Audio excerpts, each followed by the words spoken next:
Aš Milana Jašinskytė ir čia podcast Su meile Milana. Kalbu apie tai, ką praktikuoju pastarąjį 10-metį.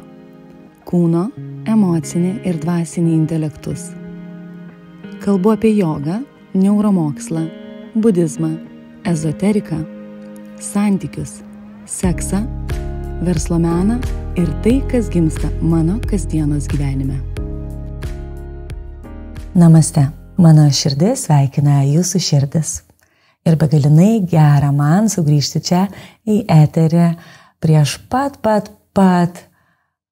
pavasario lygiadienį ir prieš šitą šviesų laiką, kuomet jau mus būtent energetiškai visa gamta kviečia išlysti, skleistis ir mėgautis tuo šviesesniu etapu, kuris dabar jau tik prasideda. Ir šiandien aš begalinai jaukiai iš tikrųjų iš savo namų jaučiuosi labai įsižeminusi, labai saugi savo pačios maloniai sukurtame, jau bešviesėjančiame pavasariškai urve. Bet šiandien, kadangi už lango literaliai dar sninga, ir jaučiasi kaip kalėdos, aš nutariau įsitaisyti savo patogiame krėsle, ištiesti kojas, pasidėti ant kelių kompą, įsijungti šitą tekstą, kurį aš jums išrašiau vakar ir žiūrint į židinį, į ugnį priešai save, įgarsinti tai, kas mano mintise jau tęstinį laiką, būtent tema mama sau. Tad linkiu malonaus laiko, galbūt su arbatos puodeliu, galbūt kažkur vairuojant, svarbu jaučiant. Ir ar tai yra epizodas tik moterim? Ne, tačiau kreipiuosi į moteris. Vyrai, kurie nori pažinti moterį artimiau ir suprasti apie ją daugiau, ir pradėti jausti galbūt giliau moterį, žinoma, tai skirta ir jum. Būtent tokiu būdu mes ir evoliucionuojame vieni su kitais, pažindindamiesi, o moteris yra iš tiesų viena planeta, vyras yra kita planeta ir tiek prasminga yra daryti savo giluminį darbą, tiek prasminga yra žinoti apie kito žmogaus psichologiją, psichiką, dvasinį ir emocinį foną. Mama sau. Kelias į gilų vidinį puoselėjimą ir augimą. Vidinės motinos pabudimas. Tavyje slypi jėga, sena, giliai įsišaknijusi energija, kuri visada buvo su tavimi.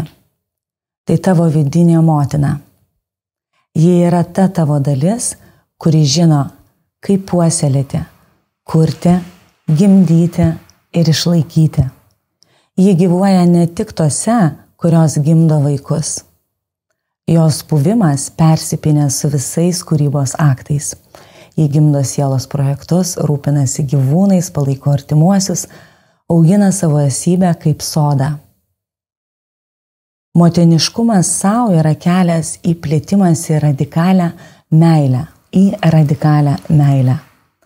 Tai tavo kasdieniai pasirinkimai, kaip tu rūpinėsi savo poreikiais, kaip sakai taip ar ne, kaip pasirenki paleisti ir kaip priimti, kaip susikuri erdvę sielos maitinimui.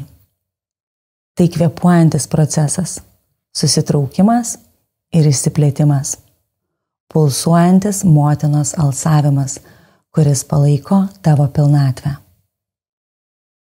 Pasaulyje, kuris reikalauja tiek daug, kaip dažnai tu savęs klausi, ko man dabar reikia? Kaip gali klausytis taip giliai, kad išgirstum atsakymą? Ir čia vienas mano toksai motiniškas komentaras, atkreipti tiesiog dėmesį, kad taip, aš neprivalau būti mama, ta fizinė mama, kuri turi vaikų, arba nori, net aš net neprivalau norėti turėti vaikų. Ir mama, jinai kaip energija kaip žodis, jinai kelia labai daug įvairių sąsajų, emocijų ir būsenų, nes mes visi turime mamas ir esame iš kažko atėję, vadinasi, yra mamos linija. Taip pat mūsų dalis yra motinų savo vaikams, mūsų dalis turi galbūt poreikį motinystėje, bet tai dar neįvykę gyvenime. Mūsų dalis galbūt net nejaučia šito poreikio ir galvoja, kad galbūt kažkas su manimi negerai, nes aš nejaučiu poreikio turėti fizinio vaiko. Ir vat būtent čia ir yra pati esmė, kad mums nebūtina nieko bendro turėti su va to aš gimdau vaikus. Nes mamos linija, jinai yra tiesiog egzistuojanti, jau mums, kaip sakant, be pasirinkimo. Ir tai yra mūsų vidinis archetipas, mūsų vidinė energija, ar ne, kuri turi tam tikras charakteristikas. Jinai yra mumise gyva ir jinai juda labai skirtingai mumise kaip moterise. Būtent ar aš turiu vaiką, ar aš noriu vaiko, koks mano santykis su mama, taip toliau ir panašiai. Ir tas suvokimas, atvedimas šito suvokimo, kad ne, čia yra apie tavo vidinę mamą ir tą gebėjimą pasirūpinti, nes būtent mamos archetipas yra stipriausia to išraiška. Ir būtent kūrybinis, po to prieisim tekste, kūrybinis aspektas irgi yra labai svarbus. Būtent mums ta prigimtinis pilvelį išnešiojamos kūdikis primena visą procesą bet kokio gimdymo gyvenime, kūrybinio, darbinio, namų įsikūrimo, taip toliau ir panašiai. Visas gyvenimas yra tas gimdymas po gimdymo. Tai būtent apie tai ir kaip aš jaučiu šitą savo motinišką pulsą, kaip aš prižiūriu savo visą energiją, energetiką tam, kad aš kurčiausi jau realybę iš visai kitos savo moters, kuri yra kitoje brandoje šiai dienai. Motinos esmė.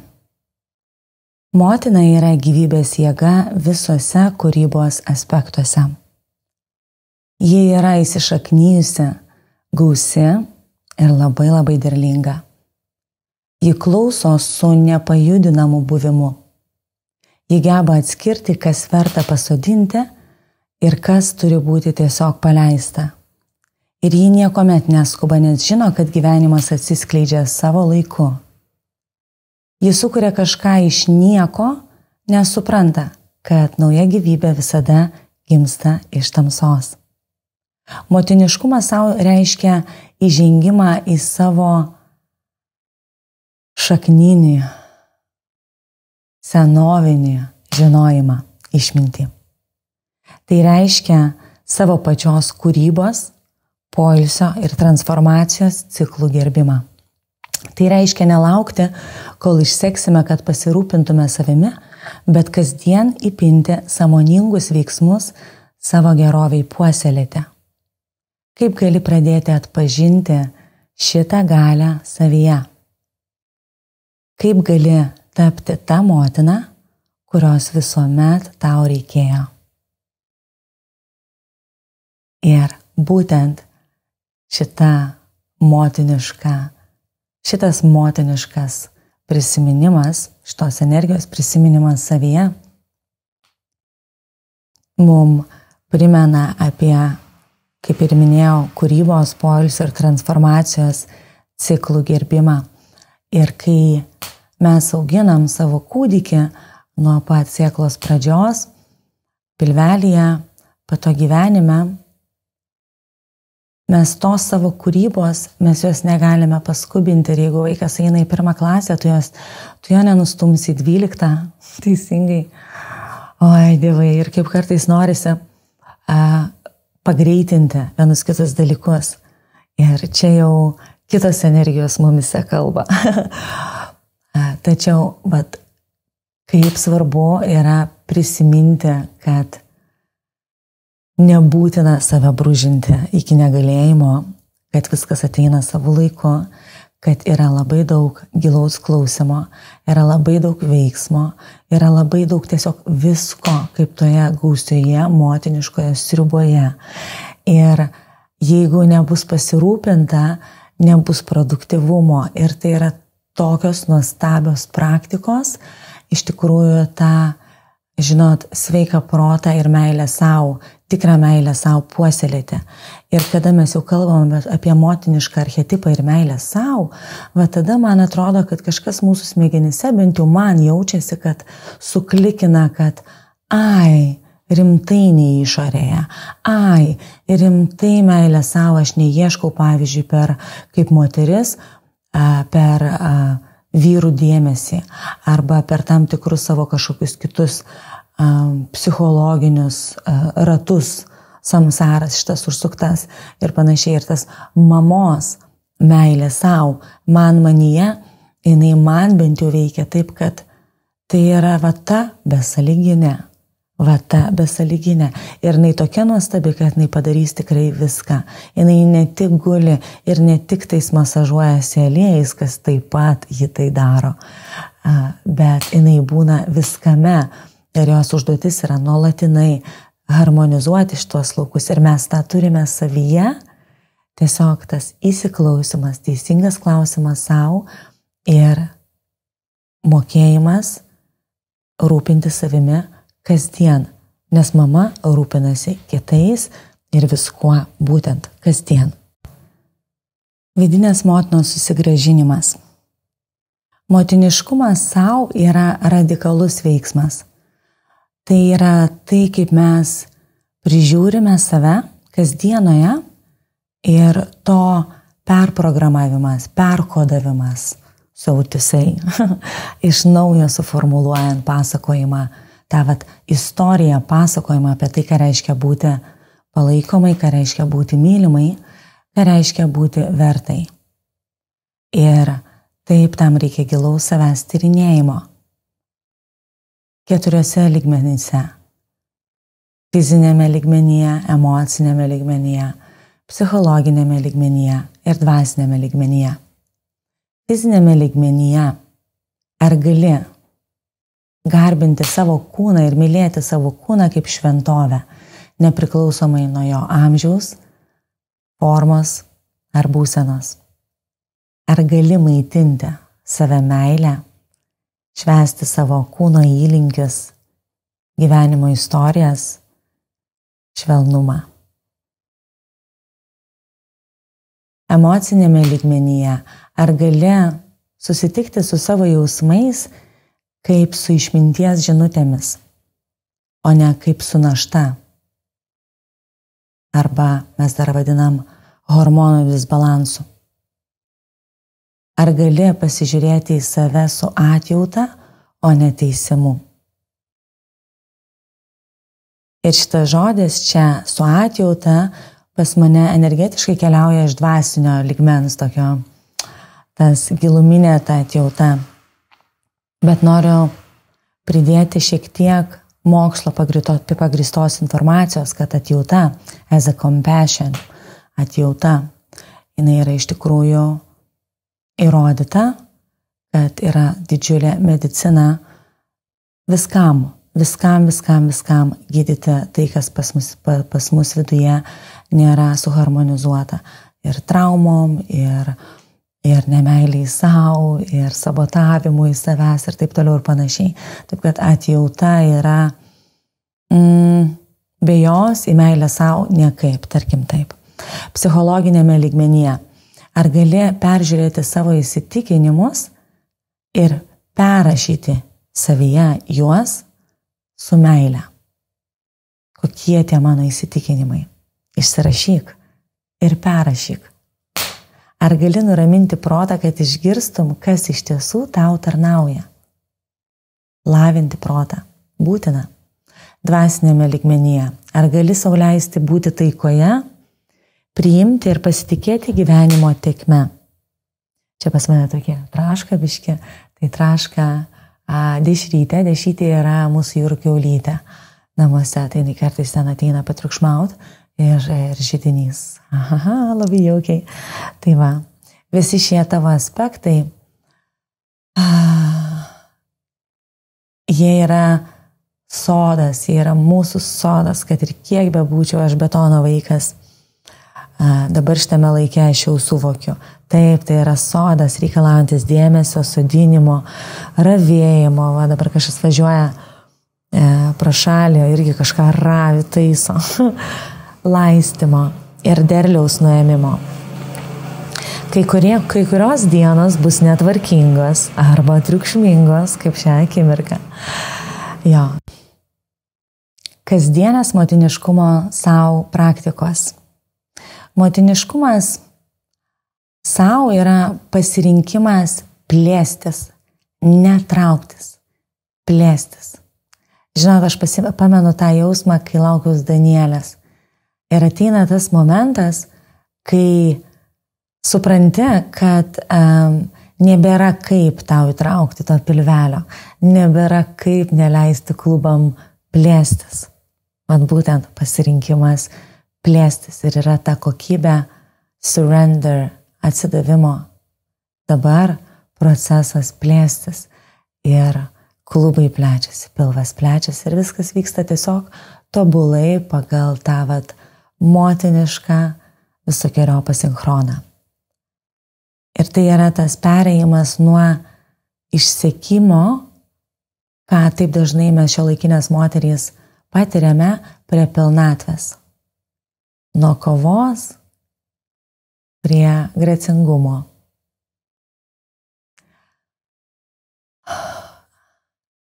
Tokių keletą minčių apie mantrą arba lietuviškai tai tiesiog tas įtaigus sakymai, kurie leidžia tau pakeisti tavo vidinę būseną arba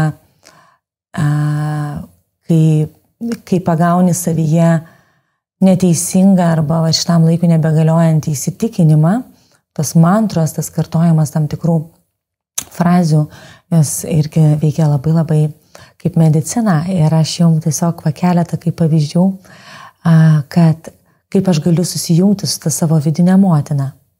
Ne, keletas pavyzdžių, kaip aš nekartojant, aš esu pati savo motina, ne, ir pati nesuprantu, ką aš ten kartoju, bet pačią energiją prikviesti. Įsižeminimas vietoj baimės. Taip, įsižeminimas vietoj baimės. Kaskart pasirinkdama įsižeminimą vietoj baimės, aš jau esu arčiau motinos archetipo. Čia apie tai. Kūryba vietoj perteklinio nerimo. Atjauta vietoj teisimo. Buvimas vietoj darimo. Jutimas vietoj mąstymo. Intuicija vietoj prievartos. Priėmimas vietoj beatodairiško davimo. Ribos vietoj kaltės. Kūryba vietoj perteklinio nerimo. Per tai mes per šias būsenas, per įėjimą į kūrybinę energiją, vietoj pergyvenimo pasirinkimo, vietoj pasirenku nerimauti, mes jau esame vienoje būsenoje arba kitoje. Pasirenku nerimą, esu vienoje būsenoje, pasirenku kūrybą, esu arčiau motiniškos. Tai va čia ta motinos kalba yra kūryba, motinos kalba yra autentiškumas, taika, buvimas, jautimas, intuicija, priėmimas. Kaip pasikeistų tavo gyvenime, jei šios tiesos taptų tavo kasdienybė. Kaip pasikeistų tavo gyvenimas, jei šios tiesos taptų tavo kasdienybė. Kai nuovargis, baimė ir nerimas ima viršų, kaip gali sugrįžti į save. Paleidimo ir priėmimo menas. Motinos archetipas supranta, kad ne viską reikia laikyti amžinai. Ji pasitikė gimimo, mirties ir atgimimo ciklais. Nesvarbu, ar tai kūrybinis projektas, ar santykiai, ar senas įsitikinimas, kuris nebeteikia naudos šitame naujame moters gyvenimo etape. Tikrasis puoselėjimas reiškia paleisti tai, kas nebetarnauja tavo evoliucionuojančiai moteriai. Motiniškumas savo tai aiškus pasirinkimas, kam tu sakai taip ir kam tu sakai ne. Taigi paklausk savęs, kokius senus įpročius esi pasiruošusi paleisti. Kur laukia leidimo keistis? Kaip jaustumeis, jei be dvejonių įžengtum į pilnavertišką rūpestingumą savimi? Kai leidžiame savo keistis, evoliucionuoti, mes pabundame iš tokio gilaus miego būsenos kaip po žiemos. Išsivalo protas, palengvėja kūnas, atsiveria širdis. Tu esi savo gyvenimo mama. Motiniškumas savo yra pasirinkimas radikaliai mylėti save vėl ir vėl ir vėl ir vėl. Tai supratimas, kad tavo kūnas, protas, siela yra tas vienis tavo šventovė, arba aš sakau namai. Šventovė atrodo taip, kad net baisu prisiliesti, o čia namai, o jie visokie. Labai labai faini. Kaip gali gerbti save kasdien? Kaip gali save maitinti ne tik maistu, bet ir meilę, poilsiu, dėmesiu? Kaip gali labiau pasitikėti savo vidinę išmintimi? Tai jokių būdų nėra tobulumo kelionė, o grįžimas į save vėl ir vėl ir vėl ir vėl ir vėl ir vėl. Aš esu pakankama, aš esu pilna. Aš kasdien atsinaujinu, nes esu įsišaknijusi į žemę. Kiekvieną dieną pabundu į galimybių pasaulį. Aš esu čia. Aš esu čia. Ir taip dažnai mums telieka tik prisiminti. Ir šitas būsenas vis dažniau praktikuoti. O tom, kuriom jaučiasi, kad papraktikuoti iš tiesų norisi, kad pabūti šitame motiniškame jausme ir būsenoje, tęstinį laiką, nes tęstinis laikas jisai padeda mums nepamiršti, jisai mums padeda įmarinuoti, įnektarizuoti kiekvieną ląstelę. Ir tada, kada mes patiriam kriziškiausias dienas, kažkas mūsų sistemoje prisimena, kad būna ir kita būsena ir mes tokiu būdu pereiname visai kitą savireguliaciją. Taigi labai labai kviečiu tom, kam dainuoja širdį į Toskaną, gegužės 1-7 dienomis, būtent šią temą išsivešime begalinai daug savipraktikų kasdienai, nes taip, mamomis mes esame kasdieną ir labai svarbu, kaip mes gyvename ne tik tai stovyklos metu ir ką praktikuojame, bet kaip tai mum padeda gyventi turiningesnį, prasmingesnį ir taikesnį, ir aistringesnį gyvenimą kasdienoje.